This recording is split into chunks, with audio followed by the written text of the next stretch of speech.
मथुरा की गलियों में उस रात अंधकार केवल सूर्य के अस्त होने से नहीं उपजा था। वह सदियों की थकान और वर्तमान की निराशा का एक गाढ़ा चिपचिपा लेप था जो हर दीवार, हर पत्थर पर लिपटा हुआ था। यमुना का पवित्र प्रवाह यहाँ तक आते आते अपनी पवित्रता खो देता था, या शायद मनुष्य की दुर्गंध ही इतनी तीव्र थी कि वह हर दैवीयता पर हावी हो जाती थी। इसी कालिक और संकीर्णता के बीच, जहाँ मदिरालियों का शोर और मंदिरों की घंटियां एक दूसरे में घुलकर एक विचित्र बेसुरा आलाप रचती थीं, एक झोपड़ी किसी टूटे हुए दांत की तरह खड़ी थी। यह वसु का निवास था, या यूं कहें कि उसके पतन का स्मारक था। एक समय था, और वह समय बहुत पुराना भी नहीं था, जब वसु नाम स्वर्ण का पर्याय था। समूचे ब्रज में, यहाँ तक कि कुरु और पांचाल के धनी व्यापारी भी उसके शिल्प की चर्चा करते थे। वसु का हाथ नहीं था, वह साक्षात विश्वकर्मा का आशीर्वाद था। जब वह स्वर्ण पिघलाता तो लगता था मानो सूर्य का एक अंश स्वेच्छा से उसके पात्र में उतर आया हो। उसके बनाए कर्णफूल, उसकी गढ़ी चंद्रहार, उसकी तराशी प्रतिमाएं, वे केवल आभूषण नहीं थे, वे जीवंत कलाकृतियां थीं। लोग कहते थे कि वसु का बनाया मोरपंख श्री कृष्ण के वास्तविक मयूर पंख को लज्जित कर सकता है। उसका घर, उसका आंगन, उसकी कार्यशाला, सब हंसी और समृद्धि से गूंजते थे। पर अब वह सब एक धूमिल स्वप्न था, एक ऐसा स्वप्न जिसे जागने पर ग्लानि का एक भारी पत्थर और भी जोर से छाती पर बैठ जाता था। आज वसु उसी झोपड़ी के बाहर चौखट पर अपनी देह को सिकोड़े बैठा था। अगहन मास की पहली शीत लहर चल पड़ी थी। यह वह पवित्र मास था जब ब्रज का कण कण कृष्णमय हो जाता था, जब हर घर में नारायण की पूजा होती थी। पर वसु के लिए ये शीत केवल हड्डियों को कंपाने वाली नहीं थी, यह उसकी आत्मा को सुन्न कर रही थी। उसने अपने दोनों हाथ आगे बढ़ाए और उन्हें घुटनों पर टिका दिया। वही हाथ जिन्होंने कभी निर्जीव धातु में प्राण फूंके थे, आज स्वयं निर्जीव हो चले थे। उनमें एक अनवरत, अनियंत्रित कंपन था। यह कंपन क्षुधा का नहीं था, यह भय का भी नहीं था। यह एक ऐसा अभिशाप था जो उसके अस्तित्व के मूल पर प्रहार कर रहा था। उसकी आंखें उन कांपते हाथों पर गड़ी थीं। चमड़ी के नीचे नसें किसी भयभीत सर्प की तरह तड़प रही थीं। उसे याद आया आज प्रातःकाल का दृश्य। उसकी पत्नी कांति, जो कभी शरद पूर्णिमा के चंद्रमासी दीप्तियुक्त थी, आज किसी टूटे मैले वस्त्र की पोटली सी बनकर रह गई थी। वह कहीं से भिक्षा में 2 मुट्ठी चावल ले आई थी। उसने उसे पकाने के लिए आग सुलगाने का प्रयास किया, पर वसु से एक लकड़ी तक सीधी नहीं पकड़ी गई। उसके हाथ इतने कांपे कि बची खुची सूखी लकड़ियां भी गीली राख में बिखर गईं। वह दृश्य, वह अपनी ही नजरों में गिर जाने का चरम था। यही उसकी वर्तमान दरिद्रता का मूल कारण था। यह कोई साधारण विपत्ति नहीं थी जिसने उसे घेरा था, यह एक लक्षित मर्मभेदी श्राप था। जब से ये कंपन शुरू हुआ, उसका जीवन उलटपुलट हो गया। पहले पहल उसने इसे थकान समझा। स्वर्णकार का काम बारीक होता है, आंखें और हाथ थक ही जाते हैं, पर थकान विश्राम से दूर होती है। यह कंपन तो विश्राम में और भी उग्र हो जाता था। फिर वह भयावह दिन आया। सेठ धर्मदास, जो अपने पुत्र के विवाह के लिए सूर्य कंगन बनवाने आए थे, अपने साथ स्वर्ण की एक भारी सिल्ली लाए। वसु ने उसे अपनी धौंकनी में डाला। जैसे ही अग्नि ने स्वर्ण को स्पर्श किया और वसु ने उसे साधने के लिए संडासी उठाई, उसके हाथों में वह पहला विकराल कंपन उठा। संडासी छूट गई। पिघलता सोना भट्टी की राख में गिरकर एक विकृत आकार ले गया। सेठ ने इसे अपशकुन माना, पर असली आतंक तो उसके बाद शुरू हुआ। जैसे जैसे दिन बीते, यह श्राप और भी स्पष्ट हो गया। अब तो यह हाल था कि यदि वह स्वर्ण धातु को छूने का प्रयास भी करता तो 2 में से एक बात होती, या तो उसके हाथ किसी पक्षी के परों की तरह इतनी बुरी तरह फड़फड़ाने लगते कि वह औजार ही नहीं थाम पाता, या फिर जो अधिक भयावह था, वह सोना उसकी उंगलियों के स्पर्श मात्र से अपनी आभा खो देता था। दमकता कुंदन जैसा पीला सोना उसके छूते ही काला पड़ जाता था, जैसे किसी ने उस पर कालिक पोत दी हो। रांगा, सीसा, पीतल, तांबा, वह सब कुछ छू सकता था, सब कुछ गढ़ सकता था, पर स्वर्ण, जिस स्वर्ण ने उसे वसु बनाया था, वही आज उसका शत्रु था। यह मथुरा थी, कृष्ण की नगरी, जहाँ स्वर्ण ही वैभव का प्रतीक था। और यहाँ का सर्वश्रेष्ठ स्वर्णकार अब पीतल का काम करने पर विवश था। नहीं, लोगों ने इसे स्वीकार नहीं किया। बात फैली, पहले फुसफुसाहटों में, फिर खुलेआम। वसु पर किसी देवता का कोप है। इसने अवश्य किसी ग्राहक के स्वर्ण में खोट मिलाई होगी। यह उसी का दंड है। यह अभिशप्त है। इसके हाथ अपवित्र हो गए हैं। काम मिलना बंद हो गया। जो थोड़ा बहुत संचित धन था वह पिघलने लगा। पहले कार्यशाला बिकी, फिर घर के आभूषण, फिर बर्तन, और अंत में मथुरा के सबसे समृद्ध शिल्पकार का पतन इस अंधेरी गली की सीलन भरी झोपड़ी में हुआ। वह अब वसु नहीं था, वह अभिशप्त हस्त वाला एक अभागा था। उसकी दरिद्रता केवल अन्न की नहीं थी, यह सम्मान की, आत्मविश्वास की और सबसे बढ़कर अपने होने के उद्देश्य की दरिद्रता थी। वह एक गायक था जिसकी वाणी छीन ली गई हो, एक चित्रकार जिसकी आंखें फोड़ दी गई हों। वह एक स्वर्णकार था जो सोना नहीं छू सकता था। इससे बड़ा उपहास और क्या हो सकता था। भीतर झोपड़ी के सबसे अंधेरे कोने में एक और मौन व्यथा पसरी थी। उसका पुत्र रोहन, जो मुश्किल से 5 वर्ष का रहा होगा, ज्वर में तप रहा था। उसकी सांसें उखड़ी उखड़ी और छोटी थीं। पास ही कांति बैठी थी, उसकी पत्नी। वह न रो रही थी, न विलाप कर रही थी। वह बस शून्य में देख रही थी। उसके आंसू शायद बहुत पहले ही सूख चुके थे। अब उसकी आंखों में केवल एक ठहरा हुआ मटमैला जल था। यह मौन किसी भी चीत्कार से अधिक भयावह था। वे वसु की इस दशा पर मौन रहकर दुख भोग रहे थे, क्योंकि वे जानते थे कि वसु स्वयं इस दुख का स्रोत और भोक्ता दोनों है। वह अपनी पत्नी की सूनी कलाइयों को देखता, जिन पर कभी उसके ही बनाए कंगन खनकते थे। वह अपने पुत्र के सूखे पपड़ी पड़े होठों को देखता, जिसे वह कभी सोने का खिलौना लाकर देने का स्वप्न देखता था। और फिर वह अपने कांपते हाथों को देखता। ग्लानि, अवसाद, यह केवल शब्द नहीं थे, यह वसु का ओढ़ना बिछौना थे। वह हर सांस के साथ इसी अपराध बोध को जीता था कि वह अपने परिवार का रक्षक नहीं, भक्षक बन गया है। उसकी अक्षमता ही उनके दुख का कारण थी। यह विचार उसे भीतर ही भीतर खोखला कर रहा था। वह चाहता था कि धरती फट जाए और वह समा जाए। वह चाहता था कि वह इस सबसे दूर भाग जाए, पर उसके पैर भी शायद आत्मा के साथ ही कांप रहे थे। बाहर शीत बढ़ रहा था। मथुरा के मंदिरों के घंटे सांध्य आरती के लिए बज उठे थे। उन घंटों की ध्वनि में एक उत्सव था, एक आश्वासन था कि नारायण अपने भक्तों की सुन रहे हैं। पर वसु के कानों में वह ध्वनि किसी हथौड़े की चोट सी पड़ रही थी। नारायण, कहाँ हो तुम? क्या मैं तुम्हारा भक्त नहीं? या मैं इतना पतित हो चुका हूँ कि तुम्हारी दृष्टि भी मुझ पर नहीं पड़ती? वह अवसाद के एक गहरे ठंडे सागर में डूब रहा था। उसने अपने हाथ फिर से देखे, वही कंपन, मानो वे हाथ उसके न हों, उन पर किसी प्रेत का अधिकार हो गया हो। वह उन्हें घूरता रहा, मानो देखने से ये श्राप कट जाएगा। वह अपनी ही घटी हुई काया का एक ठिठुरता हुआ अवशेष मात्र था। गली पूर्णतः शांत हो चुकी थी। केवल दूर किसी श्वान के रोने की ध्वनि और झोपड़ी के भीतर से आती रोहन की हल्की दर्द भरी कफ की आवाज ही इस मौन को भंग कर रही थी। अगहन मास की ये पहली ठंडी रात अपने चरम पर थी। वसु अपनी टूटी झोपड़ी के बाहर ठीक उसी मुद्रा में बैठा था, अपने कांपते हाथों को निहारता हुआ। वह इतना शून्य हो चुका था कि उसे ठंड का एहसास भी मध्यम पड़ गया था। तभी उस गली की घोर निस्तब्धता में एक ध्वनि ने प्रवेश किया। छन्न छन्न छन्न। ये ध्वनि तीव्र थी, स्पष्ट थी और असंभव थी। ये घुंघरुओं की ध्वनि थी। कोई पीतल के साधारण घुंघरू नहीं, ये शुद्ध भारी चांदी के घुंघरुओं की ध्वनि थी, जो किसी दृढ़ कदम के साथ ताल मिला रही थी। वसु ने सिर उठाया। इस गली में, इस समय, जहां लोग दिन के उजाले में भी आने से कतराते थे, वहां आधी रात को घुंघरू की ध्वनि निकट आती जा रही थी। छन्न छन्न छन्न। ये लयबद्ध थी, पर इसमें नृत्य का उल्लास नहीं था।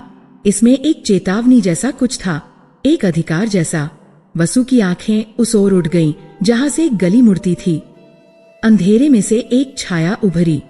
यह एक स्त्री थी, नहीं, एक वृद्धा, पर ऐसी वृद्धा वसु ने अपने जीवन में कभी नहीं देखी थी। वह इस गली की तो क्या, इस नगर की नहीं लगती थी। जर्जर वस्त्रों में लिपटी, पर उसकी कमर झुकी नहीं थी, वह तनी हुई थी। बाल वे सफेद नहीं थे, वे राख जैसे थे, उलझे हुए, जिनमें शायद कुछ सूखी पत्तियां खसी थीं। पर सबसे विचित्र थी उसकी आंखें।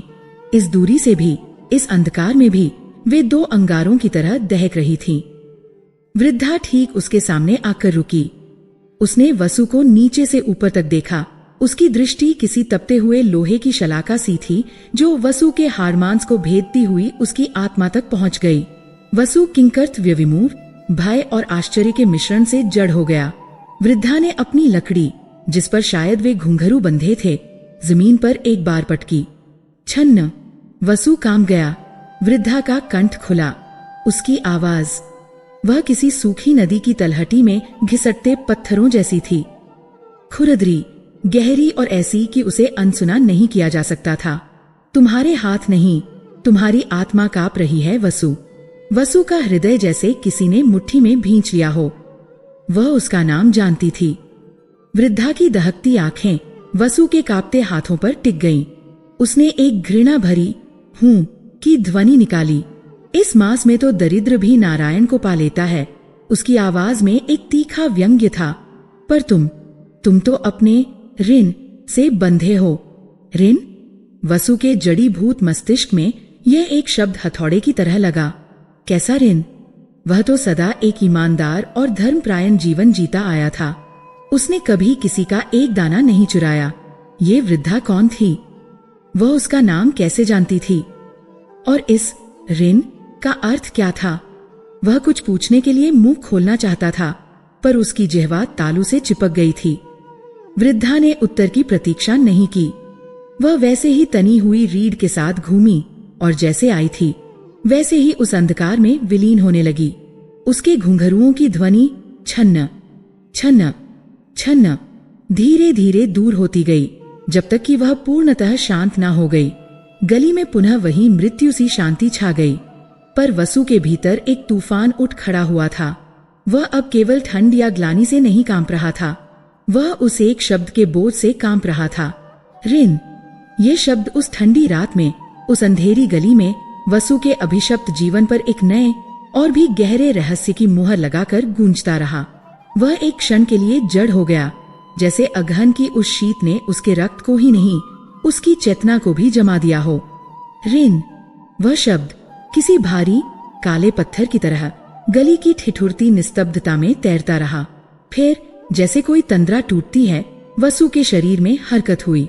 वह अपने घुटनों के बल से उठा, लड़खड़ाया। उसके पैर सुन्न थे, पर मस्तिष्क में एक ज्वार उठ चुका था। रुको! एक फटी हाफती हुई आवाज उसके गले से निकली। वह उस छाया के पीछे भागा। उसके नंगे पैर गली के नुकीले ठंडे पत्थरों पर पड़ रहे थे। उसे चुभन का एहसास तक नहीं हुआ। उसकी सारी इंद्रियां उस एक ध्वनि पर केंद्रित थीं। छन्न छन्न छन्न। वह गली के मोड़ तक पहुंचा, जहां अंधेरा और भी घना हो जाता था। वह हाफ रहा था।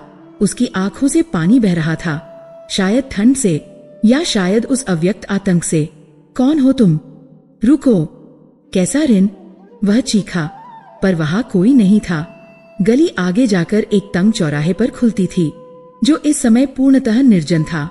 मथुरा का वह हिस्सा रात के इस पहर में प्रेतों का निवास लगता था। न कोई श्वान, न कोई रात्रि प्रहरी। वह वृद्धा अपने उन दहकते अंगारों सी आंखों और उन भयावह घुंघरुओं के साथ ऐसे विलीन हो गई थी मानो कभी वहां थी ही नहीं। मानो वह वसु के अपने ज्वरग्रस्त मस्तिष्क का कोई प्रलाप हो, कोई मतिभ्रम। पर वह मतिभ्रम नहीं हो सकता था। मतिभ्रम अपने पीछे ऐसे सुलगते प्रश्न नहीं छोड़ जाते। वसु वहीं चौराहे की ठंडी शिला पर बैठ गया। उसके हाथ, वे अब भी कांप रहे थे, पर अब इस कंपन में ठंड या दुर्बलता से अधिक एक नया झंझनाता हुआ बोध था। ऋण। तुम्हारे हाथ नहीं, तुम्हारी आत्मा कांप रही है। तुम तो अपने ऋण से बंधे हो।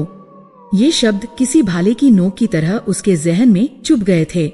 उसने जीवन भर दरिद्रता देखी थी, पर वह सदा कर्मठ रहा था। उसने कभी भिक्षा नहीं मांगी, कभी अधर्म का सहारा नहीं लिया। फिर यह कैसा ऋण? क्या उन साहूकारों का ऋण जिनसे उसने अपने पुत्र रोहन के उपचार के लिए कुछ मुद्राएं ली थीं? नहीं, उस वृद्धा की आवाज में जो अधिकार था, जो पुरातनता थी, वह इस लौकिक लेन देन से कहीं परे की बात कर रही थी। यह कोई ऐसा ऋण था जो उसकी त्वचा के नीचे, उसकी हड्डियों के मज्जा में समाया हुआ था। वह जानता था, वह बस जानता था। वह वापस अपनी झोपड़ी तक कैसे पहुंचा, उसे स्वयं नहीं पता। वह एक जीवित शव की तरह उस अंधकार और सीलन भरे घोंसले में घुसा। कांति, उसकी पत्नी, उसी तरह दीवार से टिकी बैठी थी। शायद सो गई थी, या शायद जागने और सोने के बीच की उस अचेतन अवस्था में थी जहाँ दुख एक आदत बन जाता है। कोने में रोहन की सांसों की हल्की घरघराहट आ रही थी। ज्वर अभी उतरा नहीं था, पर वसु की दृष्टि उन दोनों को पार करती हुई झोपड़ी के सबसे भीतरी, सबसे अंधेरे कोने में जा टिकी। वहां टाट के एक फटे हुए बोरे पर एक और काया सिमटी हुई थी। यह उसकी माँ थी, विमला। वह वयोवृद्ध थी, इतनी कि वसु को स्वयं उसकी सही आयु का ज्ञान नहीं था। उसकी आंखें, वे वर्षों पहले ही इस संसार का प्रकाश देखना बंद कर चुकी थीं। मोतियाबिंद की एक मोटी दूधिया परत ने उसकी दृष्टि को ढक लिया था, पर वसु जानता था, जो आंखें बाहर देखना बंद कर देती हैं, वे भीतर बहुत गहरा देखने लगती हैं। उसकी माँ केवल शरीर से यहाँ नहीं थी, वह स्मृतियों का एक चलता फिरता कोश थी, एक ऐसा अतीत जिसे सब भूल चुके थे। वसु को उस रात नींद नहीं आई। वह उस कोने में अपनी माँ के पास जाकर बैठ गया। वह सो रही थी, या शायद जाग रही थी। उसकी उखड़ी हुई सांसें बता रही थीं कि जीवन का संघर्ष अब अंतिम पड़ाव पर था। वसु ने कुछ नहीं कहा, वह बस बैठा रहा। बाहर रात कटती रही, अगहन की शीत और भी गहरी होती गई। झोपड़ी की फटी हुई छत से ओस की बूंदें भीतर टपक रही थीं। वसु के लिए वह रात एक युग जैसी थी। उसके मस्तिष्क में वह वृद्धा, उसके घुंघरू, उसकी आंखें और वह एक शब्द ऋण घूमता रहा। जब भोर की पहली निष्प्राण किरण ने झोपड़ी के छेद से झांकने का प्रयास किया, तब वसु के धैर्य का बांध टूट गया। उसका अवसाद अब एक उन्मादी जिज्ञासा में बदल चुका था। माँ, उसकी आवाज खुरदरी और टूटी हुई थी। विमला ने कोई हरकत नहीं की, शायद उसने सुना नहीं। वसु थोड़ा और निकट झुका। उसने अपना कांपता हुआ हाथ अपनी माँ के झुर्रीदार सूखे गाल पर रखा। माँ, इस बार उसकी आवाज में एक जिद थी, एक अधिकार था जो शायद पुत्र का नहीं, एक डूबते हुए तिनके का था। विमला की काया में हल्की हलचल हुई। उसने अपने होंठ खोले, जो पपड़ीदार और सूखे थे। क्या है वसु? भोर हो गई क्या? उसकी आवाज एक मरते हुए घर्षण सी थी। माँ, मुझे तुमसे कुछ पूछना है। वसु का गला रूंध गया। एक ऋण के बारे में। ये शब्द जैसे ही वसु के मुंह से निकला, विमला का पूरा शरीर एक क्षण के लिए अकड़ गया। उसकी अंधी आंखों की पुतलियां, जो सदा स्थिर रहती थी, उस दूधिया परत के पीछे तेजी से घूमी। ऋण, उसने फुसफुसा कर कहा, और उसकी आवाज में केवल आश्चर्य नहीं था, एक दबा हुआ पुराना भय था। कैसा ऋण? किसने कहा तुमसे? वसु को अपना उत्तर मिल गया था। वह जानती थी, वह सब जानती थी। माँ, मुझसे झूठ मत बोलना, वसु ने लगभग गिड़गिड़ाते हुए कहा। आज रात्रि एक कोई आया था। उसने कहा कि मैं अपने ऋण से बंधा हूं। माँ, ये कैसा ऋण है? हमारा परिवार तो सदा से। चुप रहो। विमला की कमजोर आवाज में अचानक एक ऐसी कर्कशता आ गई जिसने वसु को चौंका दिया। वह अपने बिस्तर पर उठ बैठने का प्रयास करने लगी। कोई नहीं आया था। ये सब तुम्हारा वहम है। दरिद्रता मनुष्य का मति फेर देती है। जाओ, यमुना से जल लाओ, नारायण का नाम लो। कोई ऋण नहीं है। वह जोर जोर से हाफने लगी थी। नहीं माँ, वसु ने दृढ़ता से कहा। उसने अपनी माँ के दोनों कंधों को पकड़ लिया। तुम जानती हो, तुम्हारी इस घबराहट ने मुझे बता दिया है कि तुम जानती हो। देखो मेरे हाथों को। उसने अपने कांपते हुए हाथ अपनी अंधी माँ की आंखों के आगे कर दिए, मानो वह उन्हें देख सकेगी। यह कंपन, यह स्वर्ण का काला पड़ जाना, यह दरिद्रता, यह मेरे पुत्र का ज्वर, यह सब उसी ऋण का हिस्सा है। है ना? बोलो माँ, तुम्हें मेरी सौगंध है, तुम्हें मेरे इस मरते हुए पुत्र की सौगंध है। मुझे बताओ, यह कैसा ऋण है? सौगंध, यह अंतिम अस्त्र था। विमला का कांपता हुआ शरीर ढीला पड़ गया। उसकी अंधी आंखों के कोरों से, जहां सूखी हुई चमड़ी एक दूसरे से चिपकी हुई थी, वहां से आंसुओं की 2 मोटी गर्म बूंदें ढुलक पड़ी। वह रो रही थी। वर्षों बाद वह विलाप नहीं कर रही थी, वह बस रो रही थी। एक ऐसा मौन रुदन जो किसी रहस्य के खुलने का संकेत था। उसने अपने सूखे हाथों से वसु के कांपते हाथों को टटोला और उन्हें कसकर पकड़ लिया। अभिशप्त, हम अभिशप्त हैं पुत्र, वह सिसकी। यह कोई साधारण विपत्ति नहीं है, यह एक श्राप है। वसु का हृदय धक से रह गया। वह सुनता रहा, सांस रोके हुए। विमला की आवाज अब किसी और लोक से आती प्रतीत हो रही थी। वह वर्तमान में नहीं, वह अतीत के किसी गहरे अंधकारपूर्ण कुएं से बोल रही थी। यह बात तब की है जब तुम जन्मे भी नहीं थे, जब तुम्हारे पिता भी बालक थे। ये बात है तुम्हारे दादा की, देवदत्त की। देवदत्त, वसु ने ये नाम केवल सुना था। वह जानता था कि उसके दादा एक महान स्वर्णकार थे।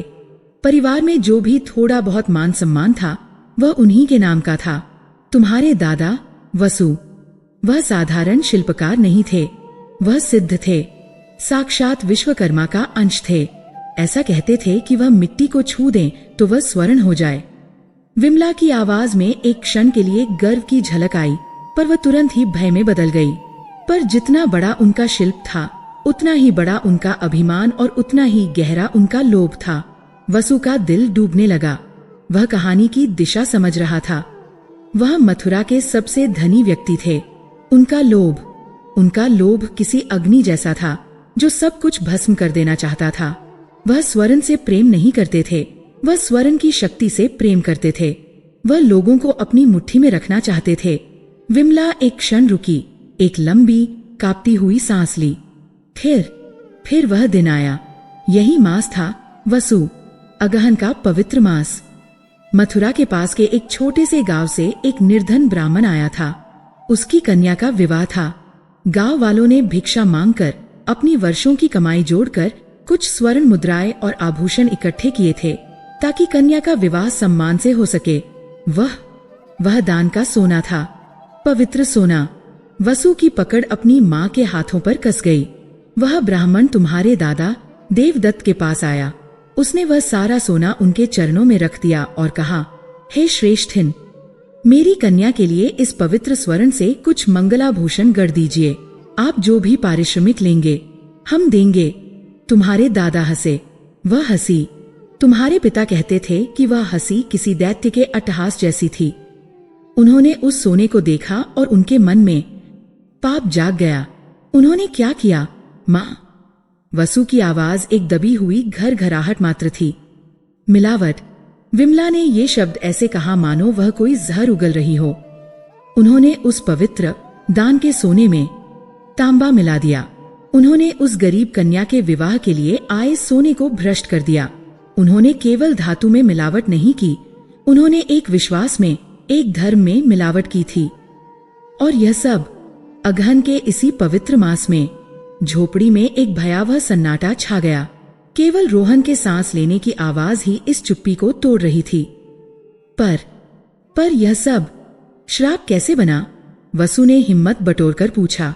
विमला का चेहरा और भी विकृत हो गया, मानो वह सबसे भयावह हिस्से को याद कर रही हो। वह ब्राह्मण तो मूर्ख था, वह कुछ न जान सका। वह उन मिलावटी आभूषणों को लेकर प्रसन्नता से चला गया। पर देवदत्त का पाप, वह छुप न सका। जिस दिन वह ब्राह्मण गया, उसी संध्या उनकी कार्यशाला में एक संत का आगमन हुआ। कोई नहीं जानता था वह कहाँ से आए थे। वे एक युवा सन्यासी थे, पर उनके मुख पर हजारों सूर्यों का तेज था और आंखों में एक ऐसी शांति जो किसी को भी भयभीत कर दे। वह संत कार्यशाला के द्वार पर आकर खड़े हो गए। उन्होंने देवदत्त से भिक्षा नहीं मांगी, उन्होंने कुछ नहीं कहा, वह बस देखते रहे। वह उस भट्टी को देख रहे थे जहां वह पाप किया गया था। वह उस संडासी को देख रहे थे जिसने वह मिलावट की थी। तुम्हारे दादा अपने अभिमान में चूर थे। एक युवा सन्यासी को अपने द्वार पर यूं घूरते देख उनका अहंकार जाग उठा। क्या देख रहे हो, दंडी? उन्होंने उपहास से कहा। यहाँ स्वर्ण है, कोई राख नहीं जो तुम अपने शरीर पर मल सको। संत ने अपनी दृष्टि देवदत्त पर डाली। उनकी आंखों में क्रोध नहीं था वसु, उनमें करुणा थी, एक गहरी अथाह करुणा। उन्होंने धीमी पर दृढ़ आवाज में कहा, मैं स्वर्ण नहीं, मैं पाप देख रहा हूँ। देवदत्त, मैं देख रहा हूँ कि तुमने एक कन्या के विश्वास को और एक पूरे गांव के धर्म को कलंकित किया है। यह सुनना था कि देवदत्त आगब बुला हो गए। वह अपने सिंहासन से उठे और उस संत का घोर अपमान किया। उन्होंने उसे ढोंगी, पाखंडी, भिखारी, न जाने क्या क्या कहा। उन्होंने उस संत को धक्का दिया। निकल जा मेरी कार्यशाला से, वह चीखे। जिस सोने ने मुझे यह वैभव दिया है उस पर उंगली उठाने का तेरा साहस कैसे हुआ? विमला की सांसें उखड़ने लगी थीं। वह अतीत के उस दृश्य को जी रही थी। वह संत, वह गिरे नहीं, वह बस एक कदम पीछे हटे। वह कार्यशाला की देहरी पर खड़े हो गए। उन्होंने अपने धूल भरे पैरों से देहरी की धूल झाड़ी और फिर उन्होंने अपना मुंह खोला। उन्होंने श्राप दिया। विमला की आवाज अब एक फुसफुसाहट में बदल गई थी, एक ऐसी फुसफुसाहट जो किसी भी चीख से ज्यादा डरावनी थी। उस संत ने जाते जाते कहा। विमला ने लगभग रोते हुए दोहराया, देवदत्त, जिस सोने पर तुम्हें इतना अभिमान है वही तुम्हारी 3 पीढ़ियों की दरिद्रता का कारण बनेगा। विमला ने वसु के कांपते हाथों को और भी जोर से भींच लिया, जैसे वह उन शब्दों को उसके शरीर में उतार देना चाहती हो। संत ने कहा, तुम्हारी पहली पीढ़ी धन देखेगी पर शांति नहीं, दूसरी पीढ़ी शिल्प का ह्रास देखेगी और तुम्हारी तीसरी पीढ़ी, विमला की सिसकी निकल पड़ी, तुम्हारी तीसरी पीढ़ी शिल्प भूल जाएगी और उनके हाथ कांपेंगे। वे स्वर्ण को स्पर्श करेंगे और वह अपनी आभा खो देगा। वे उसी दरिद्रता को भोगेंगे जो तुमने उस कन्या के भाग्य में लिखनी चाहिए थी। ये मेरा श्राप है। वसु के कानों में जैसे पिघलता हुआ सीसा डाल दिया गया हो। हर एक शब्द, तीसरी पीढ़ी, शिल्प भूल जाएंगे, उनके हाथ कांपेंगे। वह तीसरी पीढ़ी था, वह देवदत्त का पौत्र वसु। वह उस श्राप का जीवित प्रमाण था। उसके हाथ नहीं कांप रहे थे, यह उसके दादा का पाप था जो कांप रहा था। यह उसका ऋण था, एक ऐसा ऋण जो उसने कभी लिया ही नहीं था, पर जिसे चुकाने के लिए उसका जन्म हुआ था। अब उसे अपने पाप का बोध हुआ। यह उसका अपना पाप नहीं था, यह उसकी रगों में बहते रक्त का, उसके वंश का पाप था। ग्लानि और अवसाद की जो लहरें उसे अब तक डुबा रही थी, वे अब एक विकराल सुनामी में बदल गई। वह केवल दरिद्र या अभागा नहीं था, वह अभिशप्त था। उसे उस रहस्यमय वृद्धा की याद आई। अगहन मास में तो दरिद्र भी नारायण को पा लेता है, पर तुम, हाँ, क्योंकि यह पाप अगहन मास में ही किया गया था। सब कुछ जुड़ा हुआ था। श्राप तो पता चल गया था। उसके दुख का, उसकी दरिद्रता का, उसके कांपते हाथों का कारण अब एक खुला रहस्य था। पर इस बोध ने उसे शांति नहीं दी। इसने उसके भीतर एक और बड़ा और भी भयावह प्रश्न खड़ा कर दिया था। श्राप तो पता चल गया, पर इससे मुक्ति कैसे मिलेगी? और वह वृद्धा, वह कौन थी? क्या वह उसी संत का कोई अंश थी, या कोई देवी, या कोई पिशाचिनी जो उसे उसके पाप का स्मरण कराने आई थी? क्या वह फिर मिलेगी? क्या वही मुक्ति का मार्ग बताएगी? वसु ने अपनी अंधी मां को गले लगा लिया। वे दोनों अतीत और वर्तमान उस झोपड़ी के अंधकार में एक दूसरे के आंसुओं में भीगते हुए एक अनकहे भविष्य के भय से कांप रहे थे। वह श्राप, वह ऋण का बोध, वह नहीं था जिसे ओढ़कर सोया जा सके। वह एक ऐसा अंगारा था जिसे वसु ने अपनी आत्मा की हथेली पर रख लिया था। पूरी रात अपनी अंधी मां की सिसकियों और अपने पुत्र की ज्वरग्रस्त सांसों के बीच वसु उस अंधकार को घूरता रहा जो झोपड़ी के भीतर नहीं, उसके अपने भीतर घना हो गया था। देवदत्त, उसके दादा, एक नाम जिसे वह कभी कभार अपने पिता के मुंह से गर्व के साथ सुनता था, आज एक कालिख बन गया था जिसने उसकी पूरी वंशावली को पोत दिया था। उसके हाथ नहीं कांप रहे थे। यह उसके दादा का पाप था जो उसकी नसों में विद्रोह कर रहा था। वह दरिद्रता, वह अपमान, वह स्वर्ण का काला पड़ जाना, ये सब उसका नहीं था। यह एक विरासत में मिला जहर था। वह तीसरी पीढ़ी था। वह बलि का बकरा था जिसे एक ऐसे अपराध के लिए चुना गया था जो उसके जन्म से दशकों पहले किया गया था। यह ज्ञान उसे ग्लानि से मुक्त करने के स्थान पर उसे एक ऐसी हताशा में धकेल गया था जिसकी कोई थाह नहीं थी। अवसाद अब केवल एक भावना नहीं थी, ये एक भौतिक भार था जिसने उसकी छाती को दबा दिया था, उसकी सांसों को छोटा कर दिया था। वह इस झोपड़ी में और नहीं रह सकता था। वह अपनी पत्नी की शून्य आंखों, अपनी माँ के सूखे आंसुओं और अपने बेटे की पीड़ा का साक्षी बनकर और नहीं बैठ सकता था। वह स्वयं उनकी पीड़ा का जीवित प्रतीक था। भोर होने से ठीक पहले, जब अंधकार सबसे गहरा और रात्रि का प्रहर सबसे भारी होता है, वसु अपनी जगह से उठा। उसके शरीर में कोई बल नहीं था, पर निराशा में एक ऐसी विचित्र ऊर्जा होती है जो मनुष्य को उसकी अंतिम सीमा तक ले जाती है। वह एक प्रेत की तरह झोपड़ी से बाहर निकला। उसने न कांति को देखा, न माँ को। वह बस चल पड़ा। कहाँ? वह नहीं जानता था। उसके पैर उसे उस गली से बाहर खींच रहे थे, उस जीवन से दूर जो अब एक असहनीय बोझ बन चुका था। मथुरा की गलियां अभी सोई हुई थीं, पर इस अगहन मास की शीत में एक पवित्रता भी घुलने लगी थी। दूर दूर के मंदिरों से ब्रह्म मुहूर्त में जागने वाले पुजारियों के शंखों की हल्की, बहुत हल्की ध्वनि आ रही थी। पर वसु के लिए यह सब व्यर्थ था। वह अपने वंश के पाप का जीवित स्मारक था, और यह संसार, ये धर्म, ये सब उसे एक क्रूर उपहासा लग रहा था। उसके पैर, जो दशकों से मथुरा की इन्हीं गलियों में स्वर्ण की खनक सुनने के आदी थे, आज उसे उस ओर ले गए जहाँ सब कुछ शांत हो जाता है। यमुना, वह पवित्र नदी जो इस नगरी के सारे पापों को धोती आई थी, क्या वह उसके वंश का पाप धो पाएगी? वह तट पर पहुंच गया। यह कोई राजसी घाट नहीं था जहाँ भक्तगण स्नान करते थे। यह नगर के अंत का एक उजाड़, रेतीला किनारा था जहाँ नदी का प्रवाह धीमा था और जल में एक ठहराव था। शीत लहर यमुना के जल से टकराकर और भी बर्फीली हो गई थी। वसु ने उस काले अथाह जल को देखा। एक क्षण के लिए उसके मन में एक भयानक शांति का विचार कौंधा। यदि वह इस जल में उतर जाए, यदि वह बस चलता जाए, तो क्या यह ऋण समाप्त हो जाएगा? क्या उसके शरीर के साथ साथ ये श्राप भी जल समाधि ले लेगा? क्या उसके मरने से उसके पुत्र का ज्वर उतर जाएगा? वह जल के किनारे घुटनों के बल बैठ गया। वह रो नहीं रहा था। रोने के लिए भी एक उद्देश्य चाहिए होता है। वह शून्य हो चुका था।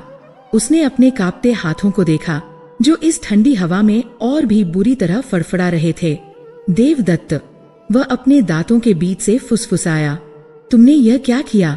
तुमने हमें कहीं का नहीं छोड़ा। तभी वही ध्वनि, छन्न छन्न छन्न। वसु का शरीर अकड़ गया। ये नहीं हो सकता। यहाँ इस निर्जन तट पर ध्वनि स्पष्ट थी। यह किसी भयभीत मृग की तरह नहीं, बल्कि एक दृढ़ राजसी चाल की ध्वनि थी। उसने अपनी आंखें, जो यमुना के काले जल पर टिकी थी, उठाईं और उसने उस वृद्धा को पुनः देखा। वह वही थी, उससे कुछ ही गज की दूरी पर, जहां नदी एक छोटा सा मोड़ लेती थी। पर आज उसका रूप भिन्न था। कल रात्रि वह अंधकार की एक डरावनी छाया थी। आज भोर के उस धुंधलके में वह एक चित्र सी लग रही थी। वह नदी के जल में घुटनों तक खड़ी थी। उसके बाल, जो कल राख जैसे उलझे थे, आज भीगे हुए थे और उसकी पीठ पर किसी नागिन की तरह चिपके थे। और वह दीपदान कर रही थी। उसके हाथ में एक छोटा मिट्टी का दिया था जिसमें घृत की ज्योति कांप रही थी। उसने उस दिए को एक पत्ते के दोने पर रखा और यमुना के प्रवाह में छोड़ दिया। वह छोटा सा प्रकाश बिंदु उस अथाह काले जल पर तैरता हुआ आगे बढ़ चला।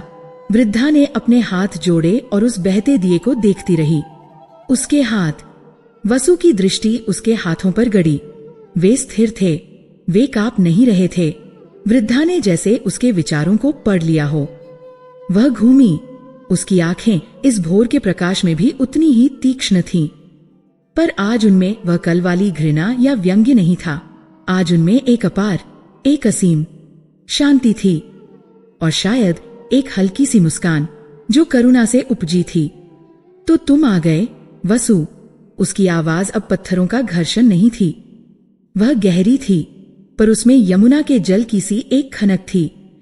अपनी मृत्यु खोजने या अपना जीवन, वसु के पास कोई उत्तर नहीं था। वह उस स्त्री के सम्मोहन में था। वह भयभीत नहीं था, वह विस्मित था।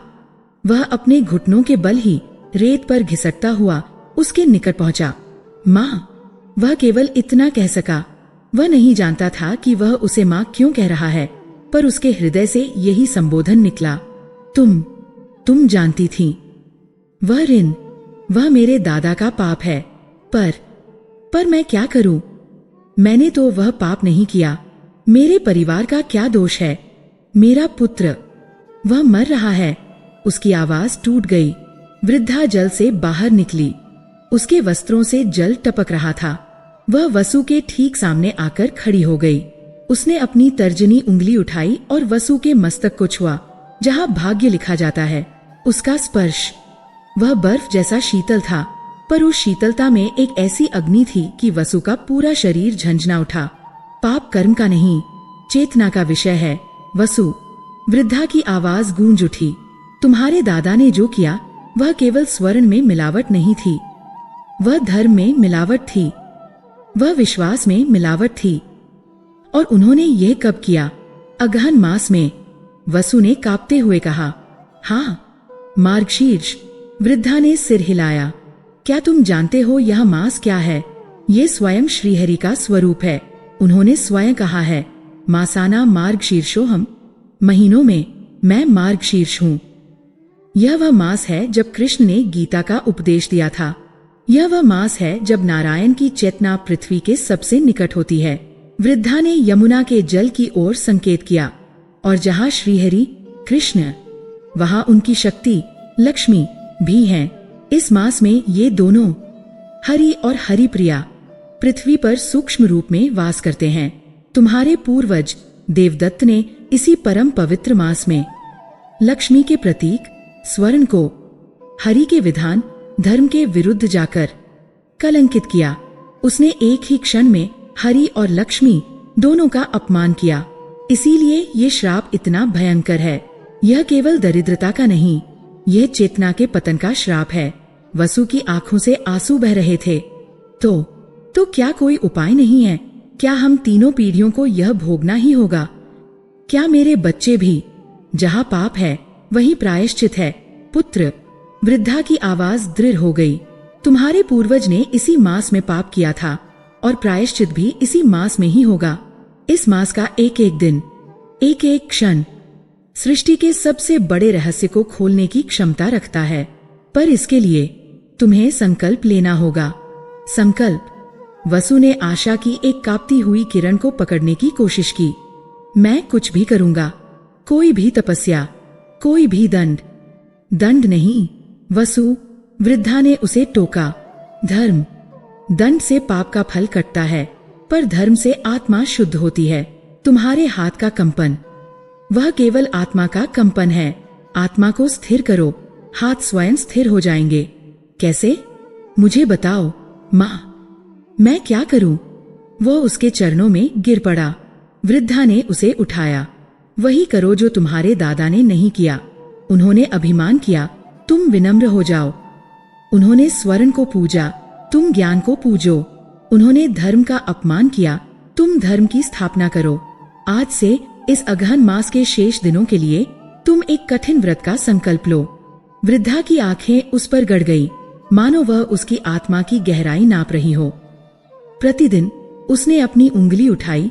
सूर्योदय से पहले ब्रह्म मुहूर्त में तुम इसी यमुना में स्नान करोगे। चाहे शीत कितनी भी हो, चाहे शरीर कितना भी कांपे, ये तुम्हारे शरीर का तप होगा। दूसरा, उसने दूसरी उंगली उठाई। स्नान के पश्चात तुम तुलसी को सींचोगे।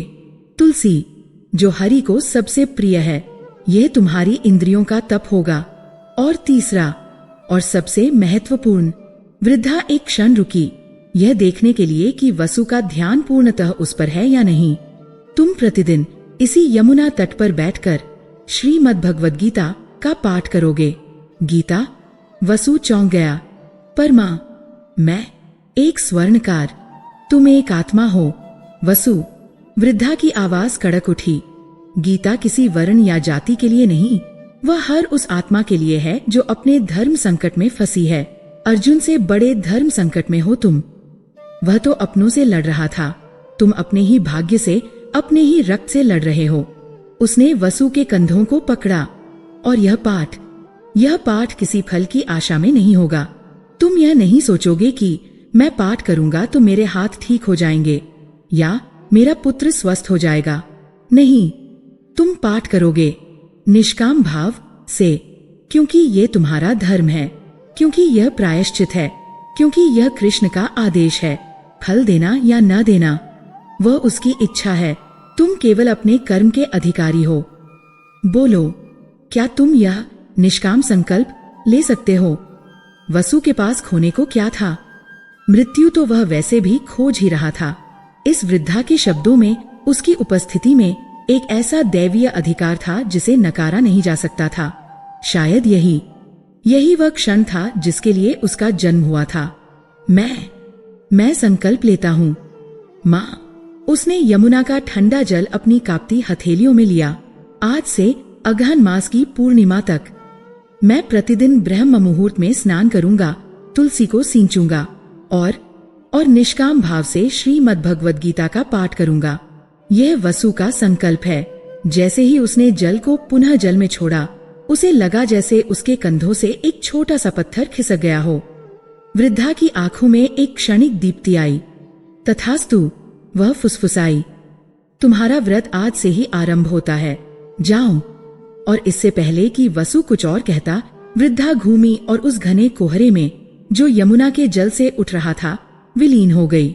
उसके जाने के बाद न घुंघरुओं की ध्वनि आई, न कोई पदचाप। वह आई थी और चली गई थी। वसु एक क्षण वहीं खड़ा रहा। उसके शरीर में ठंड थी, पर हृदय में एक विचित्र सी ऊर्जा का संचार हो रहा था। संकल्प। उसके पास एक उद्देश्य था। वह तुरंत उस बर्फीले जल में उतरा। हर गंगे, हर यमुने कहते हुए उसने डुबकी लगाई। शीत ने उसे जैसे लाखों सुइयों की तरह चुभन दी, पर वह संकल्प से बंधा था। स्नान करके जब वह बाहर निकला तो भोर की पहली किरण फूट रही थी। पहला चरण पूरा हुआ। वह अपनी झोपड़ी की ओर भागा। रास्ते में मंदिर के बाहर एक छोटा सा तुलसी चौरा था। उसने अपने लोटे में जल भरा और कांपते हाथों से तुलसी को सींचा। जय मां तुलसी। दूसरा चरण पूरा हुआ। अब तीसरा और सबसे कठिन चरण, श्रीमद् भगवद गीता का पाठ। वह अपनी झोपड़ी में पहुंचा। कांति और मां जाग गई थी। वे उसे इस अवस्था में भीगे वस्त्र पर चेहरे पर एक अजीब सा तेज देखकर हैरान थीं। वसु ने कुछ नहीं कहा। वह सीधा उस संदूक के पास गया जहां उसका थोड़ा बहुत टूटा फूटा सामान पड़ा था। वह जानता था उसके पास गीता नहीं है। वह कभी पढ़ा लिखा नहीं था, बस काम चलाओ अक्षर ज्ञान था जो हिसाब किताब के लिए जरूरी था। पर आज उसे पोथी चाहिए थी। कहाँ जा रहे हो? कांति ने पहली बार कई दिनों में कुछ पूछा। एक कार्य से, वसु ने कहा और बाहर निकल गया। संकल्प तो ले लिया था, पर अब सबसे पहली बाधा उसके सामने खड़ी थी।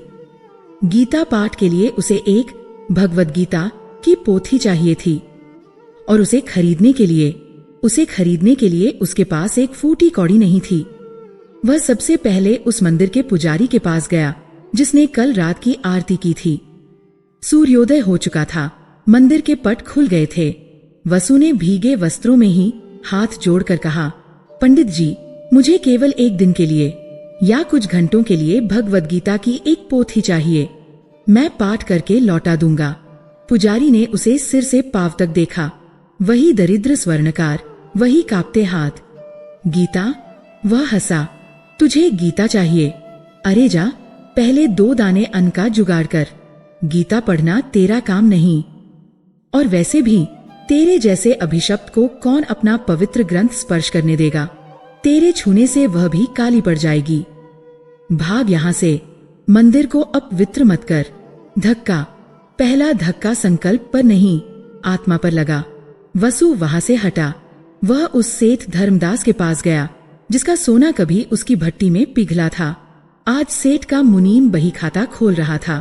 वसु ने बाहर से ही याचना की, मुनीम जी, सेठ जी से कहिए, वसु आया है, भिक्षा नहीं, केवल एक पुरानी गीता की पोथी चाहिए।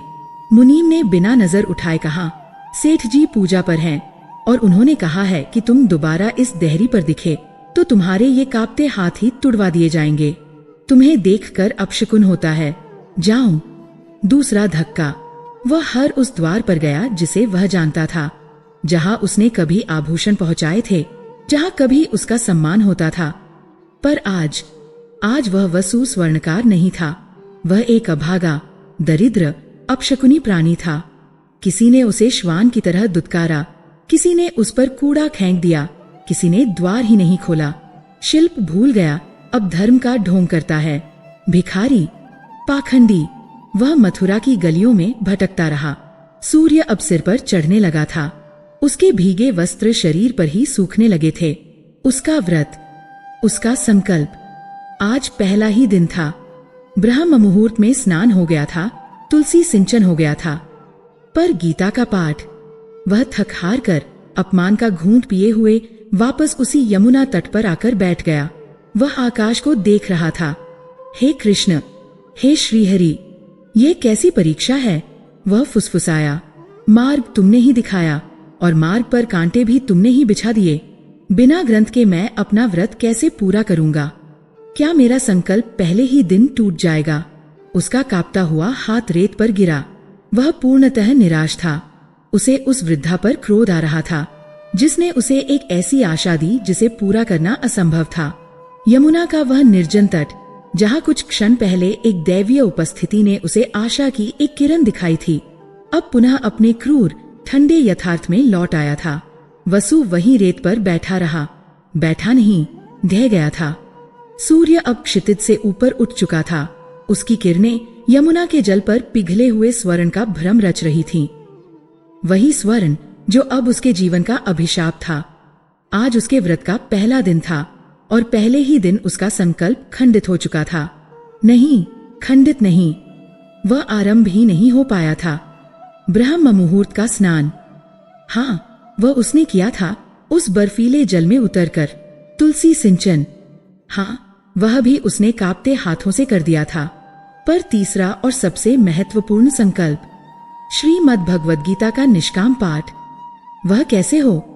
अपमान, तिरस्कार, भाग यहां से, तेरे छूने से ग्रंथ अपवित्र हो जाएगा। भिखारी, पाखंडी, ये शब्द केवल शब्द नहीं थे। ये मथुरा के उन धनी धर्मात्मा कहलाने वाले सेठों और पुजारियों के हाथों से फेंके गए नुकीले पत्थर थे, जो सीधे उसकी आत्मा पर लगे थे। वह एक ग्रंथ मांगने गया था, ज्ञान का एक अंश मांगने गया था, और बदले में उसे वह मिला जिसकी उसे अब आदत पड़ जानी चाहिए थी, घृणा। उसका दुख, वह गहरा, काला, चिपचिपा अवसाद जिसे वह क्षण भर के लिए उस वृद्धा के आश्वासन से भूल गया था, अब एक विकराल समुद्री दैत्य की तरह वापस लौट आया था। उसने उसे चारों ओर से घेर लिया। यह दुख केवल दरिद्रता का नहीं था, यह केवल भूख या ठंड का नहीं था, यह दुख था अपने होने की व्यर्थता का। यह दुख था उस वंश में जन्म लेने का जिसने उसे यह अभिशप्त ऋण विरासत में दिया था। यह दुख था यह जानने का कि उसके हाथ, जो कभी संसार के सबसे सुंदर आभूषण गढ़ते थे, आज एक पवित्र पोथी को स्पर्श करने के भी अधिकारी नहीं माने जाते। वह उस वृद्धा पर क्रोधित होना चाहता था। क्यों दिखाया यह मार्ग, माँ? वह मन ही मन चीखा। क्यों दिया यह असंभव संकल्प? क्या यह भी मेरी परीक्षा का कोई क्रूर उपहास था? मुझे मृत्यु के द्वार से वापस लौटाकर इस अपमान की भट्टी में झोंकने का क्या अर्थ था? और कृष्ण, वह मथुरा का राजा, वह द्वारिकाधीश, वह गीता का उपदेशक, वह कहाँ था? क्या वह अपने भव्य मंदिरों में बैठकर अपने इस भक्त का उपहास सुन रहा था? वसु को लगा जैसे ये पूरी सृष्टि, ये धर्म, यह अघन मास, यह यमुना, यह सब एक सुनियोजित षड्यंत्र है, उसे तोड़ने के लिए, उसे पीसकर धूल में मिला देने के लिए। वह उस तट से उठा। उसके पास रोने के लिए भी आंसू नहीं बचे थे। वे शायद उस बर्फीले स्नान में जम गए थे। वह वापस झोपड़ी में नहीं जा सकता था। वह कांति की शून्य आंखों या अपनी माँ के मौन प्रश्नों का सामना कैसे करता? वह अपने बीमार पुत्र रोहन को क्या उत्तर देता कि उसके पिता का संकल्प पहले ही दिन टूट गया। नहीं, वह कहीं नहीं जा सकता था। वह बस चल पड़ा, एक जीवित शव की तरह, जिसके पैर तो चल रहे थे पर जिसकी आत्मा ने चलना बंद कर दिया था। वह मथुरा की उन गलियों में भटकता रहा। सूर्य सिर पर चढ़ आया, फिर ढलने लगा। दोपहर की ऊष्मा भी उसके भीगे ठंडे वस्त्रों की सीलन को दूर नहीं कर पाई। लोग उसे देखते, वही परिचित घृणा या उपहास की दृष्टि। बच्चे उसे देखकर कांपने वाला कहकर चिढ़ाते, पर वसु को कुछ सुनाई नहीं दे रहा था। वो अपने ही दुख के बनाए हुए एक बहरे अंधेरे कुएं में गिरता जा रहा था। शाम ढलने लगी। अगहन की वह छोटी सी दिन रोशनी कब अंधकार में बदलने लगी, उसे पता ही न चला। शीत लहरें पुनः चलने लगी थीं, और इस बार वे अधिक घातक थीं, क्योंकि वसु का शरीर भूखा और थका हुआ था। उसके पैर, जो अब शायद उसके मस्तिष्क के नियंत्रण में नहीं थे, उसे नगर के कोलाहल से दूर एक ऐसी गली में ले आए जहां सामान्यतः कोई नहीं जाता था। यह एक उजाड़ परित्यक्त क्षेत्र था, और यहीं इस उजाड़ के बीच वो खड़ा था, एक पुराना खंडहर हो चुका कृष्ण मंदिर। यह उन भव्य स्वर्ण कलश वाले मंदिरों जैसा नहीं था जहां मथुरा का वैभव बरसता था। यह एक उपेक्षित स्मृति थी। इसकी दीवारें ढह चुकी थीं, छत का एक बड़ा हिस्सा गायब था, जिससे अब आकाश के तारे सीधे गर्भगृह में झांक सकते थे। जंगली लताओं ने पत्थरों को जकड़ लिया था। यहाँ कोई पुजारी नहीं था, कोई घंटी नहीं बजती थी। यहाँ केवल शांति थी, एक मृत्यु जैसी शांति। वसु को लगा ये स्थान उसी के जैसा है। वह भी तो भीतर से एक खंडहर ही था। वह लड़खड़ाता हुआ उस मंदिर की सीढ़ियों पर पहुंचा। गर्भगृह में कृष्ण की एक खंडित प्रतिमा थी, जिसका एक हाथ टूटा हुआ था। वसु ने उस प्रतिमा को देखा। तुम भी टूटे हुए हो प्रभु, वह अपने जीवन में पहली बार फुसफुसाया। ईश्वर से एक संवाद, एक शिकायत। और मैं भी, पर तुम्हारा तो हाथ टूटा है, मेरा तो भाग्य ही। यह कहते कहते उसका सारा संयम, सारा दबा हुआ क्षोभ, सारा अपमान, वह सब जो वह सुबह से पी रहा था, एक ज्वालामुखी की तरह फूट पड़ा। वह उन ठंडी काई लगी सीढ़ियों पर बैठकर रोने लगा। वह किसी बच्चे की तरह बिलख बिलख कर रो रहा था। वह अपने कांपते हाथों को पत्थरों पर पटक रहा था। क्यों, क्यों मैं? वह चीख रहा था। क्या पाप किया था मैंने, या मेरे पुत्र ने? वह देवदत्त, वह पापी, वह तो वैभव भोग कर चला गया, और मैं उसका ऋण चुका रहा हूं। यह कैसा न्याय है तुम्हारा? यह कैसा धर्म है? क्यों भेजा उस वृद्धा को मेरा उपहास करने, मुझे यह असंभव मार्ग दिखाकर? उसका दुख उसे पूरी तरह निगल गया था। वह रोता रहा, चीखता रहा, जब तक कि उसका गला रूंध नहीं गया, जब तक कि उसके शरीर में कांपने तक की शक्ति नहीं बची। वह वहीं सीढ़ियों पर निढाल होकर गिर गया। उसका सिर ठंडे पत्थर पर टिका था। अंधकार अब घना हो चुका था। कड़ाके की ठंड अब उसकी हड्डियों को गला रही थी। उसे लगा शायद यही अंत है।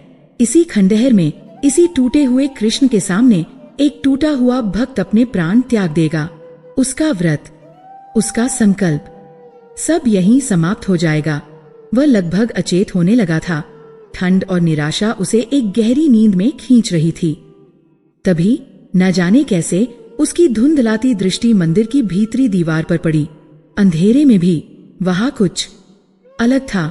मंदिर के बाहर जल रहे किसी दूर के दिए का क्षीण प्रकाश, या शायद अगहन मास के चंद्रमा का धुंधला प्रकाश टूटी हुई छत से छनकर ठीक उस दीवार पर पड़ रहा था।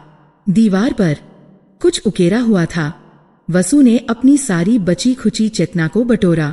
वह घिसटता हुआ उठा। वह उस दीवार के पास गया। वह पत्थर खुरदरा और ठंडा था, पर उस पर अक्षर थे, स्पष्ट, गहरे उकेरे हुए देवनागरी अक्षर। किसी भक्त ने शायद सदियों पहले, जब यह मंदिर जीवंत रहा होगा, अपने पुण्य के लिए इन्हें लिखवाया होगा। वसु ने अपनी कांपती उंगलियों से उन अक्षरों को छुआ। अक्षर ज्ञान उसे था, थोड़ा बहुत। वह एक स्वर्णकार था, हिसाब किताब रखना जानता था। उसने अपनी उंगली को पहले अक्षर पर रखा, घ, फिर अगला, फिर क्षे, त्रे, धर्म क्षेत्रे। उसका हृदय उछलकर जैसे उसके कंठ में आ गया। कु रु क्षेत्रे कुरुक्षेत्रे स वे ता यू थस वह संवेता युयुत्सव। ये वही था। यह श्रीमद् भगवद गीता थी। ये पहला श्लोक था। उसका दुख, उसका अवसाद, उसकी ठंड, उसकी भूख सब एक क्षण में विलीन हो गए। उसे वह वृद्धा याद आई। उसने कहा था गीता का पाठ करना है। उसने यह तो नहीं कहा था कि पोथी से पाठ करना है। मार्ग तो स्वयं कृष्ण ने उसके सामने रख दिया था। वह मूर्ख, वह पोथी खोज रहा था और ज्ञान यहाँ पत्थरों पर अंकित था। एक उन्मादी ऊर्जा ने वसु के जर्जर शरीर पर अधिकार कर लिया। उसका व्रत टूटा नहीं था। उसका संकल्प अभी जीवित था, पर चुनौती अभी भी विकराल थी। कड़ाके की ठंड थी। अंधेरा घना था। वह प्रकाश जो उसे यहाँ तक लाया था वह इतना क्षीण था कि उससे पढ़ना असंभव था। और उसके हाथ, वे अभी भी कांप रहे थे। तो यही तुम्हारी परीक्षा है प्रभु, वह उस खंडित प्रतिमा से बोला। पर इस बार उसकी आवाज में शिकायत नहीं, एक चुनौती थी, एक दृढ़ निश्चय था। तो ठीक है, यही सही। वह उस दीवार से लगभग चिपक गया। उसने अपनी आंखें बंद कर लीं। वह जानता था कि वह इन आंखों से इस अंधेरे में नहीं पड़ सकता। उसने अपनी उंगलियों पर भरोसा किया। वही उंगलियां जो कभी सूक्ष्म से सूक्ष्म स्वर्णकण पर नक्काशी करती थीं, आज वे पत्थर पर उकेरे ज्ञान को टटोल रही थीं। उसने अपनी कांपती हुई तर्जनी उंगली को पहले अक्षर पर रखा। घ। उसने उसे महसूस किया, उसकी गोलाई, उसकी खड़ी रेखा। फिर और वह रेफ। वह एक एक अक्षर को छू छू कर पढ़ने का प्रयास करने लगा। यह केवल पढ़ना नहीं था, यह एक तपस्या थी। उसका शरीर ठंड से अकड़ रहा था। उसके दांत किटकिटा रहे थे। उसके हाथ बुरी तरह कांप रहे थे, जिससे उंगलियों को एक अक्षर से दूसरे पर ले जाना भी एक युद्ध जैसा था। पर वह डटा रहा। उसकी एकाग्रता, वह अलौकिक थी। उसका मस्तिष्क जो कुछ क्षण पहले निराशा के सागर में डूब रहा था, अब केवल एक बिंदु पर केंद्रित था। अगला अक्षर मां, काह, पा, नन, वाह, चे, अह, माम काह पांडवाश्चैव। वह एक एक शब्द को ऐसे बोल रहा था मानो वह कोई मंत्र हो। उसे उनका अर्थ नहीं पता था, उसे उस प्रसंग का ज्ञान नहीं था, पर वह उस वृद्धा के आदेश का पालन कर रहा था। निष्काम भाव। वह फल के लिए नहीं पढ़ रहा था, वह पढ़ने के लिए पढ़ रहा था, क्योंकि यही उसका संकल्प था। इसी बीच नगर का एक प्रमुख सेठ गिरधारी लाल अपने घर लौट रहा था। वह नगर के सबसे धनी व्यक्तियों में से एक था और उतना ही दानी भी। वह किसी दूर के मंदिर में अगहन मास के विशेष पूजन से लौट रहा था। उसकी भव्य पालकी को 4 कहार उठाए हुए थे। उसका मार्ग सामान्यतः इस उजाड़ खंडहर के पास से नहीं जाता था, पर आज मुख्य मार्ग पर किसी उत्सव के कारण जाम था, इसलिए कहारों ने ये छोटा रास्ता लिया था। जैसे ही पालकी उस खंडहर मंदिर के पास से गुजरी, सेठ गिरधारी लाल की दृष्टि उस ओर गई। अंधेरे में मंदिर के भीतर कोई हिलती हुई छाया, क्या कोई चोरोचक्का या कोई जंगली पशु। रुको, सेठ ने आदेश दिया। पालकी रुकी।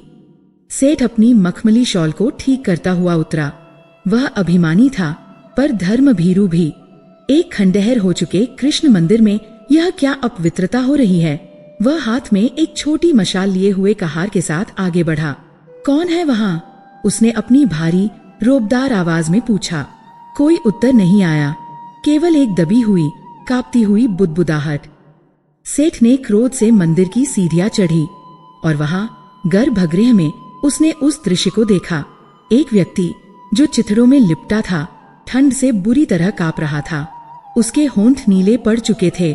वह दीवार से लगभग चिपका हुआ था और उसकी उंगली दीवार पर उकेरे अक्षरों पर फिर रही थी। की, कु, रो, त, स, ज, य। वह व्यक्ति, वह परित्यक्त ठिठुरता हुआ प्राणी, वह भगवद गीता का पाठ कर रहा था। सेठ गिरधारी लाल ने उसे पहचान लिया। ये वसु था, अभिशप्त स्वर्णकार, वही जिसके कांपते हाथों की चर्चा पूरी मथुरा में थी। सेठ ने आज ही प्रातः अपने मुनीम को आदेश दिया था कि यदि यह अभागा दिखे तो इसे भगा देना। पर ये क्या था? सेठ चकित रह गया। ये दरिद्र, ये अभागा, इसकी यह एकाग्रता, यह भक्ति, इस कड़ाके की ठंड में, इस घोर अंधेरे में, जहां एक पल खड़ा रहना दूभर था, यह व्यक्ति केवल अपने स्पर्श के सहारे गीता पाठ कर रहा था। सेठ गिरधारी लाल ने अपने जीवन में बड़े बड़े पंडित, बड़े बड़े ज्ञानी देखे थे जो मखमल के आसनों पर बैठकर गीता की व्याख्या करते थे। पर यह जो वह देख रहा था, यह ज्ञान नहीं था, यह विश्वास था। यह पागलपन की हद तक का विश्वास था। वसु की भक्ति, उसकी उस क्षण की निष्ठा, वह इतनी शुद्ध, इतनी प्रगाढ़ थी कि सेठ गिरधारी लाल, जो स्वयं को एक बड़ा भक्त समझता था, एक क्षण के लिए लज्जित हो गया। वसु, वह धीरे से बोला, पर वसु ने नहीं सुना। वह अगले श्लोक पर पहुंच चुका था। सेठ को उस पर दया आई, या शायद वह इस अलौकिक दृश्य से थोड़ा भयभीत हो गया था। यह व्यक्ति पागल है या यह कोई सिद्ध है। सेठ ने सोचा कि वह उसे रोकेगा, उसे अपने साथ ले जाएगा, उसे एक कंबल देगा, कुछ गर्म दूध देगा। ये पागलपन है, ये ठंड में ही मर जाएगा। रुको वसु, सेठ ने अपनी आवाज थोड़ी ऊंची करते हुए कहा और उसे छूने के लिए, उसे उस दीवार से हटाने के लिए अपना हाथ आगे बढ़ाया। वह एक मोटा, धनी हाथ था जिसमें सोने की भारी अंगूठियां थीं, जो मशाल के प्रकाश में चमक रही थीं। जैसे ही सेठ का हाथ वसु के कंधे को छूने वाला था, ठीक उसी क्षण कुछ हुआ। सेठ गिरधारी लाल की आंखें फट गईं। उसे वसु के चारों ओर एक हल्का सा, बहुत ही हल्का सा, तेजोमय आभा मंडल दिखाई दिया। यह मशाल का प्रकाश नहीं था, यह चंद्रमा का प्रकाश नहीं था, यह एक आंतरिक दीप्ति थी। यह कोई भभकती हुई ज्वाला नहीं थी, यह घृत के दिए की एक स्थिर, स्निग्ध, सुनहरी आभा थी, जो वसु के ठिठुरते शरीर के चारों ओर एक कवच की तरह लिपटी हुई थी। यह उस घोर तप का, उस निष्काम संकल्प का तेज था जो उस ठंड और अंधकार को चीर रहा था। वह आभा इतनी पवित्र और इतनी तीव्र थी कि सेठ गिरधारी लाल, जो स्वर्ण का पारखी था, उस दैवीय तेज को सहन नहीं कर सका। उसकी आंखें चौंधिया गईं, जैसे किसी ने सीधे सूर्य को देख लिया हो। आह! एक भय और आश्चर्य से भरी चीख उसके गले से निकली। वह लड़खड़ाकर 2 कदम पीछे हट गया। उसका हाथ, जो वसु को छूने के लिए उठा था, हवा में ही कांप गया। उसने अपनी आंखों को मींच लिया। वह भय और आश्चर्य से कांप रहा था। उसने अपने जीवन में धन देखा था, शक्ति देखी थी, पर यह उसने कभी नहीं देखा था। नारायण, नारायण! वह भयभीत होकर फुसफुसाया। उसने अपने कहार को वापस चलने का इशारा किया और लगभग भागता हुआ अपनी पालकी में जा बैठा। चलो, जल्दी चलो यहां से। कहारों ने कुछ नहीं समझा, पर सेठ की घबराहट देखकर वे तेजी से पालकी उठाकर अंधेरे में विलीन हो गए। पीछे उस खंडहर मंदिर में वसु अभी भी दीवार से चिपका हुआ था। वह सेठ के आने जाने, उसकी चीख या उस प्रकाश, वह किसी भी चीज से अनभिज्ञ था। वह पूर्णतः एकाग्र था। उसकी उंगली अगले श्लोक पर पहुंच चुकी थी। सेठ ने क्या देखा था? वह प्रकाश क्या था? क्या वह वसु के तप का फल था? क्या उसका व्रत, उसका संकल्प सफल हो रहा था? इन प्रश्नों का उत्तर अभी भविष्य के गर्भ में था। पर आज अगहन मास की उस ठंडी रात में एक अभिशप्त स्वर्णकार ने अपने दुख पर अपने विश्वास से विजय पा ली थी। सेठ गिरधारी लाल उस रात सो नहीं सका, न उस रात, न उसके बाद की किसी भी रात। वह तेजोमय आभा मंडल, वह अलौकिक स्निग्ध दीप्ति जो उसने उस अभागे ठिठुरते हुए वसु के चारों ओर देखी थी, उसकी आंखों में बस गई थी। वह एक व्यापारी था। वह तौलना परखना जानता था। उसने जो देखा वह भ्रम नहीं हो सकता था। मशाल का प्रकाश वैसा नहीं होता, चंद्रमा की चांदनी भी वैसी नहीं होती। वह कुछ और था। वह शुद्ध, घनीभूत आस्था का भौतिक स्वरूप था, जिसे सेठ की पारखी आंखों ने एक क्षण के लिए देख लिया था। सेठ का अभिमान, उसका धन, उसका धर्म, सब उस एक क्षण में उस खंडहर की सीढ़ियों पर कांप कर रह गए थे। वह भयभीत था, पर उससे अधिक वह विस्मित था। वह यह मानने को तैयार नहीं था कि एक अभिशप्त व्यक्ति जिसे पूरा नगर अपशकुनी मानता था ऐसा तब कर सकता है, पर उसकी आंखों ने गवाही दे दी थी। अगले दिन भोर से पहले ही सेठ ने अपने सबसे विश्वास पात्र कहार को उस खंडहर मंदिर पर नजर रखने भेज दिया। देखो वह क्या करता है। सेठ ने हुक्म दिया था, पर छिपकर, उसे पता न चले, और उसे छूना तो बिल्कुल मत। कहार ने जो देखा वह उसने शाम को ज्यों का त्यों सेठ को बता दिया। मालिक, वह पागल है। सूर्योदय से पहले आया, यमुना में डुबकी लगाकर भीगे वस्त्रों में, फिर उस टूटी दीवार को चूम चूम कर कुछ बुदबुदाता रहा घंटों तक, फिर बस चला गया। उस भोर में एक विचित्र सी दिव्यता थी। आकाश पूर्णिमा के चंद्रमा से अभी भी श्वेत था और पूर्व में सूर्य की पहली किरण उस श्वेत चांदनी से जैसे प्रतिस्पर्धा कर रही थी। यमुना का जल आज बर्फ सा नहीं, पिघली हुई चांदी सा लग रहा था। वसु ने डुबकी लगाई। आज उसके शरीर को ठंड नहीं लगी। उसे लगा जैसे यमुना मैया ने उसे अपनी गोद में ले लिया हो। स्नान के बाद जब वह बाहर निकला तो उसका शरीर एक आंतरिक ऊष्मा से दमक रहा था। वह मंदिर पहुंचा। वह जानता था कि आज अंतिम दिन है। वह दीवार के सम्मुख नतमस्तक हुआ जिसने उसे ज्ञान दिया। उसने अपनी उंगलियों को पत्थर पर रखा। अध्याय 18 मोक्ष संन्यास योग। सर्वधर्मान परित्यज्य मामेकं शरणं व्रज अहत्वा सर्वपापेभ्यो मोक्षयिष्यामि मा शुच। सभी धर्मों का परित्याग करके केवल मेरी एक की शरण में आ जा, मैं तुझे सभी पापों से मुक्त कर दूंगा। शोक मत कर मां शुच, शोक मत कर। जैसे ही वसु की उंगलियों ने इन अंतिम शब्दों को छुआ, उसकी यात्रा पूरी हो गई। उसके दादा का ऋण और उसका अपना दुख सब जैसे उसी एक क्षण में विलीन हो गए। उसकी आंखों से आंसुओं की 2 धाराएं बह निकली, पर ये आंसू दुख या ग्लानि के नहीं थे। ये आनंद के आंसू थे, ये मुक्ति के आंसू थे। वह पाठ पूरा करने के बाद घुटनों के बल बैठ गया। उसका संकल्प पूरा हुआ था।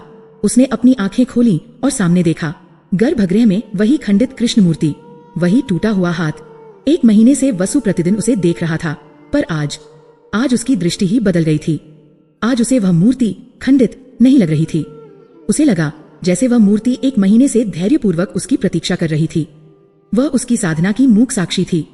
वसु भावुक होकर घुटनों के बल घिसकता हुआ उस प्रतिमा के पास गया।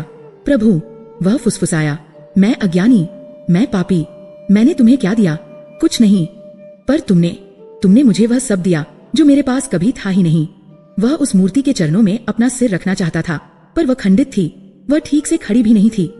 उसका टूटा हुआ हाथ, वह टूटा हाथ वसु को जैसे अपने ही टूटे हुए भाग्य का प्रतीक लगा। नहीं, वह धीरे से बोला, जिसने मुझे पूरा कर दिया वह स्वयं अधूरा कैसे रह सकता है? वह भावुकता के एक तीव्र आवेग में था। वह अपने होश में नहीं था। वह एक दिव्य उन्माद की स्थिति में था। अनजाने में ही उसकी नजर पास पड़े मिट्टी के एक ढेर पर पड़ी। शायद छत का कोई हिस्सा जो टूट कर गिरा था और ओस की नमी से गीला हो गया था। वह साधारण सीलन भरी मिट्टी थी। वसु ने उस मिट्टी को देखा और फिर उसने अपने कांपते हाथों को देखा। ये वही हाथ थे जो सोना छूते ही उसे काला कर देते थे। ये वही हाथ थे जो एक प्याला जल तक नहीं थाम सकते थे। ये वही हाथ थे जो उसके ऋण के प्रतीक थे। उसने एक गहरी सांस ली और अपना दाहिना हाथ, अपना वह अभिशप्त कांपता हुआ हाथ उस मिट्टी के ढेर की ओर बढ़ाया। जिस क्षण, जिस पल, जिस अणु में वसु की उंगलियों ने उस साधारण मिट्टी को छुआ, एक चमत्कार हुआ।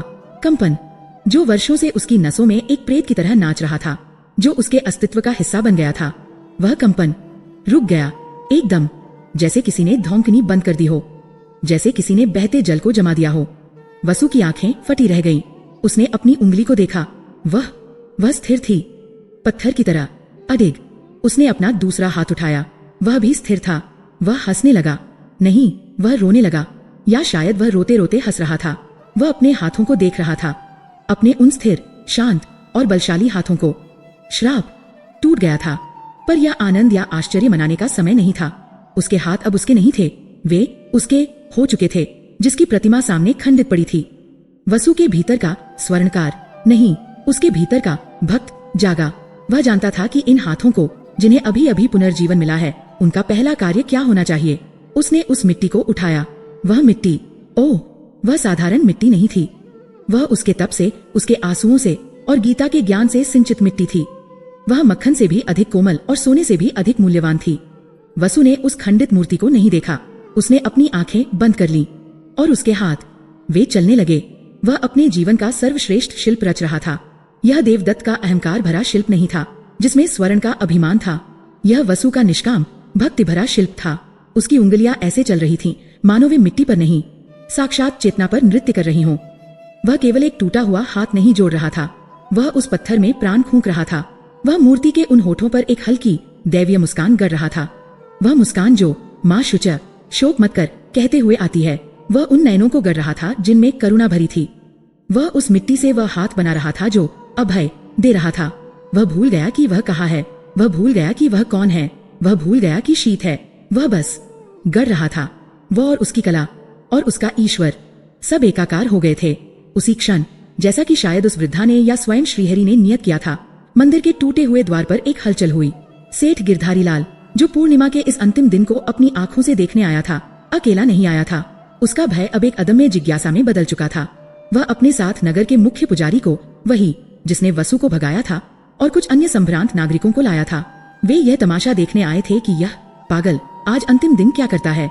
वे उपहास और संदेह से भरे हुए थे। यही है वह खंडहर, सेठ ने धीरे से कहा। देखो, वह रहा। वे सब अंधेरे से उजाले में आए गर्भगृह में प्रवेश कर गए और वे सब जहाँ के तहाँ जड़ हो गए। उन्होंने जो दृश्य देखा वह किसी मनुष्य के मस्तिष्क की कल्पना से परे था। वसु, वही अभिशप्त, वही दरिद्र, वही कांपने वाला, वह कृष्ण की प्रतिमा के चरणों में बैठा था। उसके वस्त्र कीचड़ और मिट्टी से सने थे, पर उसका चेहरा वह पूर्णिमा के चंद्रमा से भी अधिक दमक रहा था। और उसके हाथ, पुजारी की आंखें फटी रह गईं। वसु के हाथ, वे स्थिर थे, वे हवा में उठे हुए थे। अभी अभी मूर्ति पर अंतिम स्पर्श देकर उन स्थिर हाथों पर गीली मिट्टी लगी थी और फिर उनकी दृष्टि मूर्ति पर गई। वह खंडित नहीं थी, वह पूर्ण थी। वसु ने केवल हाथ नहीं जोड़ा था, उसने पूरी मूर्ति का जीर्णोद्धार कर दिया था मिट्टी से। पर ये क्या है?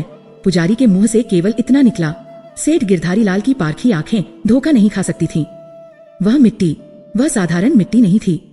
पूर्णिमा का चंद्रमा जो टूटी छत से सीधा उस मूर्ति पर पड़ रहा था, और शायद वसु के अपने तप का तेज, उस सब से मिलकर वह गीली मिट्टी, वह शुद्ध, दमकते हुए, पिघले हुए सोने की तरह चमक रही थी।